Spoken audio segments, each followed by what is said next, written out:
Okay, there are many eyepieces that are expensive, and you can use them where you feel that it's safe to use them without getting damaged or getting covered in dust or sand or things. For example, you never take a good eyepiece to the seaside. Never do that. No, no telescope or eyepiece or camera to the seaside. DSLR camera.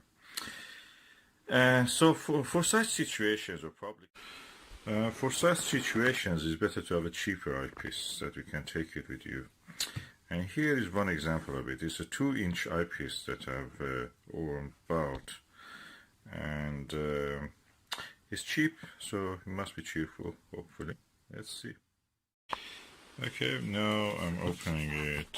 Let's see what is here.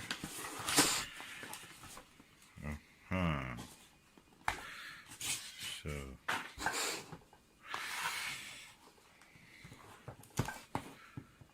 it is in a box which actually fits the purpose to protect it. Oh, I like this kind of boxes that open on the side. Okay, a 2-inch hopefully eyepiece. Let's open. Oh, good size. Look at this. Oh, quite nice. 26mm fully multi-coated eyepiece, 2-inch barrel. It doesn't have the top cover, but the bottom cover is there. When you look at it, it looks quite quality.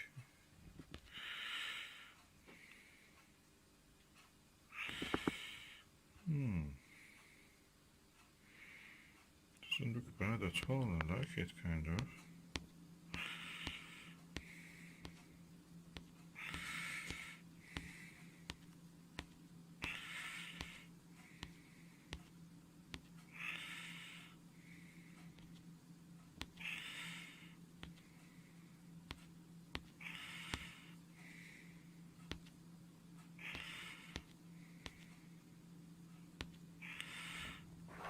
Okay.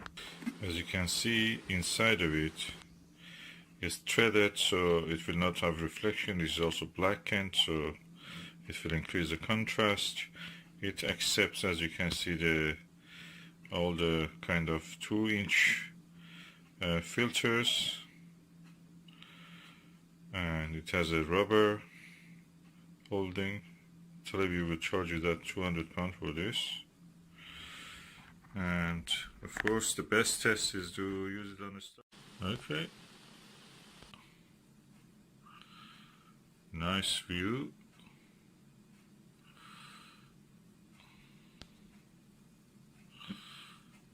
Oh, quite clear. Some must say that it looks like a quality product, although it is cheap, Chinese. But Chinese now means everything. It means everywhere. If you say American, that is Chinese. If you say Japanese, that is Chinese. If you say British, that's Chinese. They are the manufacturing hub in the world. So they must be good. Say it looks impressively good quality eyepiece. It's not very light, it's not very heavy, but it feels robust. And the lens looks clear and good.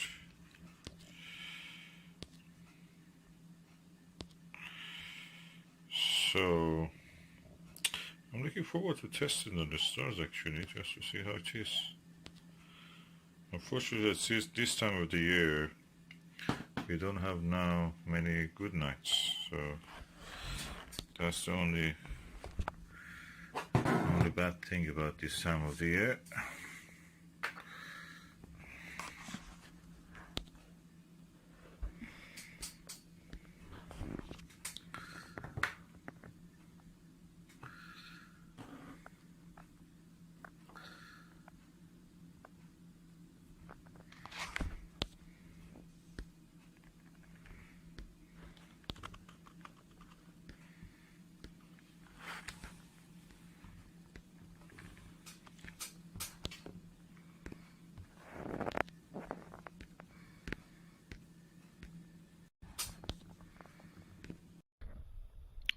I'm observing the M42, the Great Orion Nebula.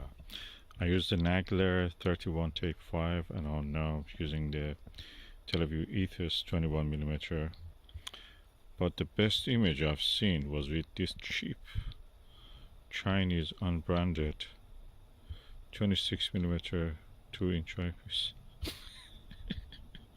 You get it from AliExpress probably for £10, £20, and that is a lot of money. This one is the price of a fridge, modern fridge, and yet this gives a brighter image, better image, contrasty, lovely.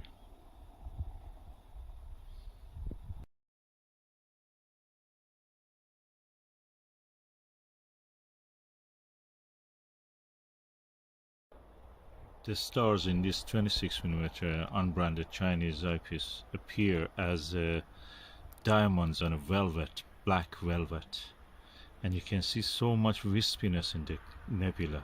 You don't see that in the Ethos. And the field of view is actually wider, or appears is wider.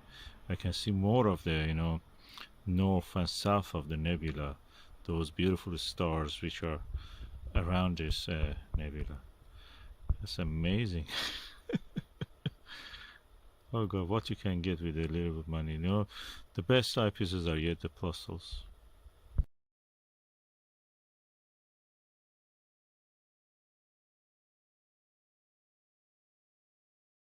Al Nagler told once when he was trying to explain that how they increase the eye relief of the Nagler.